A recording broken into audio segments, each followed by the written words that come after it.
Okay, so some test shavings with no tuning or anything. This is a piece of Japanese ash, end grain here.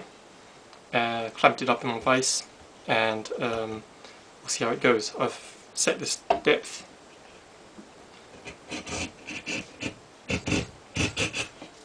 and as you can see, I've got some shavings. Not bad. Let's take another pass.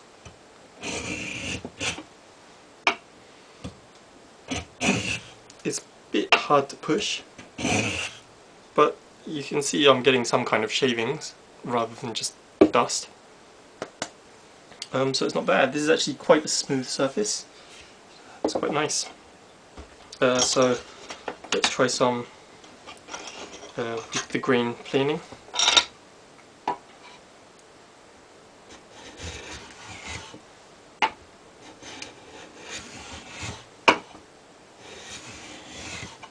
You can see here some shavings, quite thin.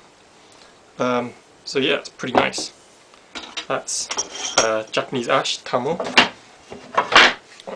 Here's some maple. So, sorry I don't have a proper bench. So, again, end grain here. This isn't flat board, so it's putting it into passes. This is taking dust.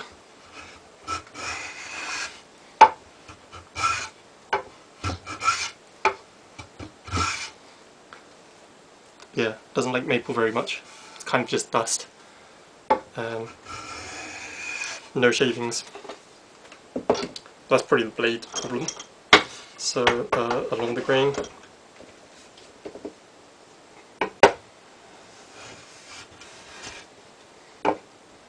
This has actually got a little bit of curve in it.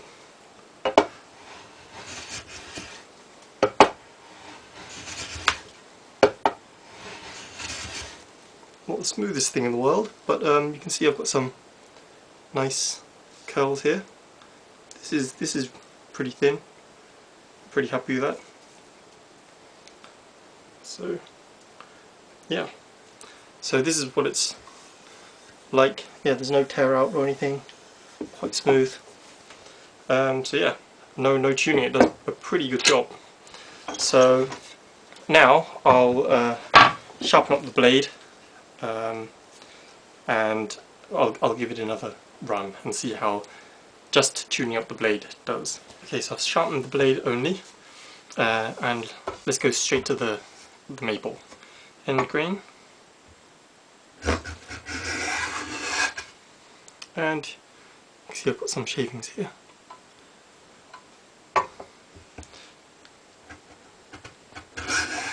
I prepared this by first King 1200 waterstone, lap back and the bevel. Then I went on to a 6000 grit. I don't know what make it is. I think it's a King again. 6000 grit, and then I finished up on a natural Japanese waterstone. I don't know what grit or where it came from or whatever. But yeah, this is the result. So let's just take some along the grain shavings.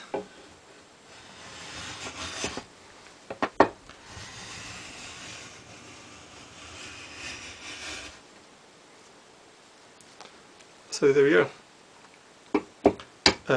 Along the grain maple shaving. I think this is proof that this plane works. Yeah, so that's just the blade. As I said, there's a slight hollow here. As you can see, it doesn't seem to really matter too much, but just in case, I will take a little piece of sandpaper on a glass plate and lap that down just a little bit.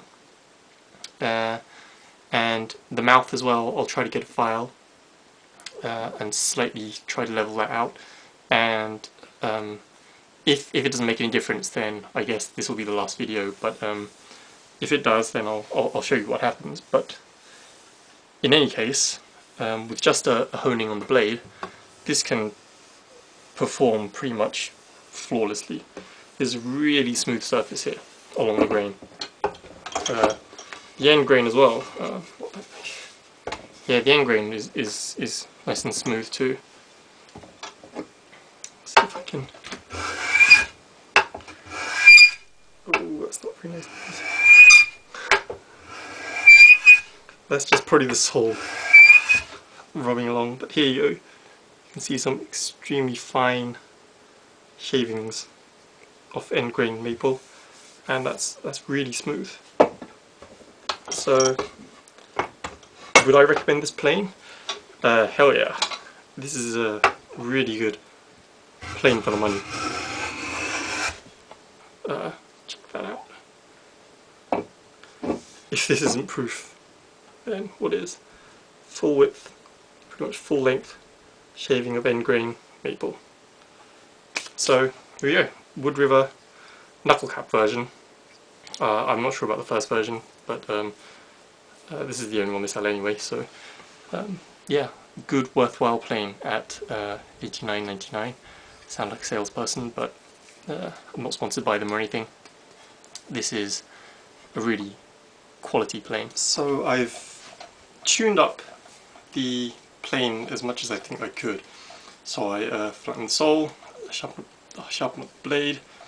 The cap iron is nice and polished, flat along the underside where it contacts the blade. I've shaped the mouth here so it's nice and parallel, ground the blade down so that's square, and basically I did all I could. It didn't actually take that much time.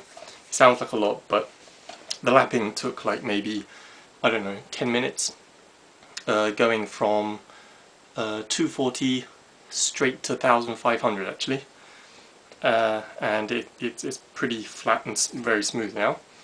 The underside of the knuckle cap here, that was just ground, well, kind of honed on my Waterstone 1200.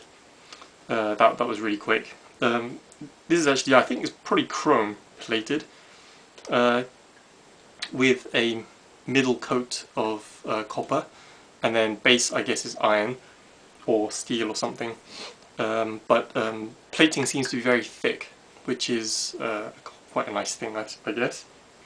The sole plate, the toe plate here, I mentioned that the mouth was actually not square along the front, so that was just literally about 5 strokes with a fine file, and that trued that up. And the blade again, that was just a little bit of rehoning, just to get it slightly sort of, so it was square again.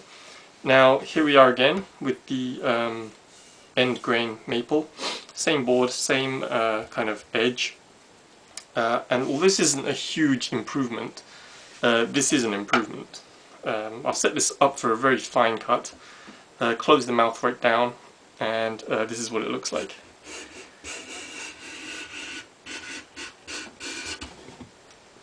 So there we go. This is, in fact I can't even pull it out of the mouth, it's so fine. You can see, yeah, this is what it can do when it's fully tuned. Well, as fully tuned as I can get it anyway. So this is the result. So again, I would really recommend this, this little low angle block plane. It's just a really nice tool, and for the price it's just really good. So there you go.